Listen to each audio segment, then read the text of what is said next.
All right, guys, listen up. We have to break down SoFi in this video, do a quick update as we're now halfway through Power Hour, and SoFi stock's down 1.5% as all the indexes are pretty much doing very well, except for the Russell. It's down a little bit, pretty much at break even, but other than that, we're heavily in the green. So we have a lot to go over in this video. If y'all find value, smash that like button. Make sure to subscribe. We're almost at 30,000 subs, and don't forget to get up to 16 stocks for Moomoo, the sponsor of today's video. Use that link down below. Open up your account and fund it with at least $100. You get 5 stocks right off the bat, and fund it with at least $1,000. You get 10 more stocks, totaling 15 stocks. And guys, listen to this. Fund your account with at least $5,000 for a limited time. On top of those 15 stocks you already got, you also get a free share of either Tesla stock or Expedia stock, which makes this promo a no-brainer. So use that link down below. And of course, that is an affiliate link. It helps the channel. I appreciate you all as always. And with that being said, cheers. Let's dive right into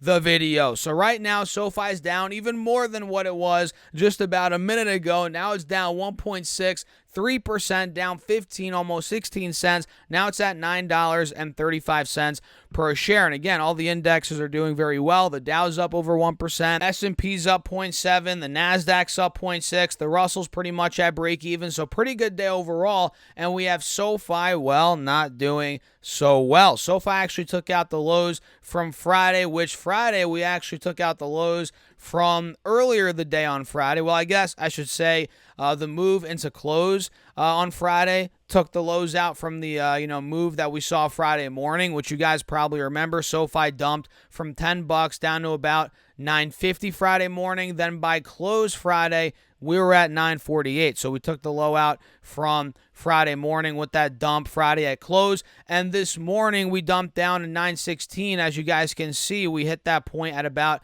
10 a.m. And that clearly took out the low from yesterday, right? Where we hit 948, 950, whatever it was. So clearly the bulls are, well, not completely screwed, but they're nowhere to be found, at least over the past couple of days, right? We were trading sideways here for, I think this was Thursday, maybe into Friday potentially. Actually, no, Thursday, Wednesday and Thursday, right? We were trading sideways. Then Friday, we completely dumped down. Let me actually clear the drawing set very quickly and get rid of these alerts so I can draw another channel out. You can see pretty much we stood no chance on Friday, right? We were in this channel Tuesday, Wednesday, it looks like, a little bit on Thursday. Actually, no, really just Wednesday, Tuesday, Wednesday, or Wednesday, Thursday, rather. I keep freaking confusing the days. Either way, guys, Wednesday, Thursday, we were in the channel. Friday, we tried holding it, boom, dumped that close, and now we're still moving under it. So now we're at a fresh low on the 5-day chart here on SoFi, which is not the end of the world, but now that extends the loss to about, let's see, now we're at 935. We hit 1170 a couple of days ago, so now we're down 20%. Just like that, this is the type of stock that can get in a bear market. We've talked about this on the channel time and time again, and just like that, it is in a bear market over the past couple of days. And again, we're under that channel. We're moving under the moving averages. We have a death cross. This is not the best sign for SoFi in the very short term, but on the 20-day chart, look at this, guys. We're still at a very strong support, which is at $9, which if that's able to break, or if that does break, that would not be good for the bulls at all. I mean, that'd be very bad. But the way things stand right now, yes, on the 20-day chart, we are under the moving averages. We do have a death cross in the making, arguably, but we're still above $9, and we're actually more towards the mid-9s, which is a good sign. Now all we have to do is get ready for that move, right? We can see if we do start bouncing in the mid-9s, and this could happen very quickly. Like it came down 20%, we could rip up 5-10% like that. You guys know that. So I'm going to set my alert. Let me do a new one. I'll put one at 975, and I'll do another one at $10. That's a big spot. Let me show you why here. Once I set the 975 one, that was the high from the 25th of July, also 27th, and we can see overall mid-9s, high-9s. That's been resistance for a couple of weeks here, other than the time that we ran to about 12 after earnings, $12, right? So yeah, if we do start breaking above 9.75, $10, this could really start making a move to the upside again. But for now, we're not showing any signs of that reversal. I'm not seeing personally any confirmation. What do you guys think? Let me know down below in the comments. But that's what I'm noticing here on SoFi. And before all the bulls get, scared and start freaking out, listen, guys, we're still holding the uptrend on the 4-hour chart. You can see right here, we're above the 180 SMA. Yes, we are above the 50 SMA. But guys, we're still holding a higher low right here. Let me show you this. We have boom, higher low, boom, higher low, boom, higher low, boom, higher low, right? You guys see that right here. So we're still holding an uptrend. And again, if we do fall under $9, yes, that would not be good at all for the bulls. That'd be a reversal to the downside. But if we do see the pop, like I said, confirmation above 975, we start pushing 10 plus, that's where we could really start to take off. I'm telling you guys, this is that type of stock, which you already know that for the most part at this point. If you've been tracking SoFi, especially, this stock's been doing very well over the past couple of months, right? Throughout the course of the year, very strong performance. So with that being said, guys, let's transition over here to some other names that I'm looking at. Maybe we can talk about SPY Triple Q very quickly, do an update there and see what's going on. So you all probably remember last week we had Apple report earnings and their stock got hit pretty aggressively, right? And that caused SPY to go down a good chunk, right? Also Triple Q.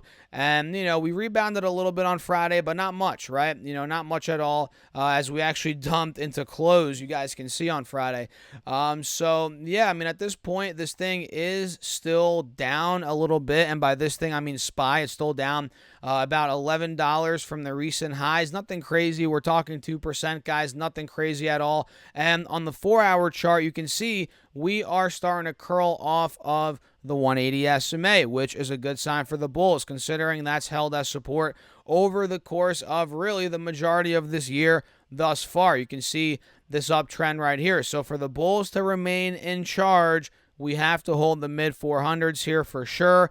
If this thing starts slipping under 440 into the 430s, that's not going to be good for the bulls. And on Triple Q, guys, which is the NASDAQ 100, this is also fighting right by the 180 SMA, pretty much in literally the same exact scenario as SPY is. This one's fighting right around the 180 SMA, and we have to just wait for the pop, the confirmation, which right now we're not getting. Honestly, I'd argue, even though today's a 0.6% green day, I would argue today's a consolidation day, right? We consolidated pretty much on Wednesday, Thursday, or Thursday rather, Friday. Now today, today being Monday. So let's see now that we've consolidated, a couple days. Maybe we do that for a couple more days. Let's see if we ultimately, pick direction and start breaking out on the 4-hour above that 180 SMA.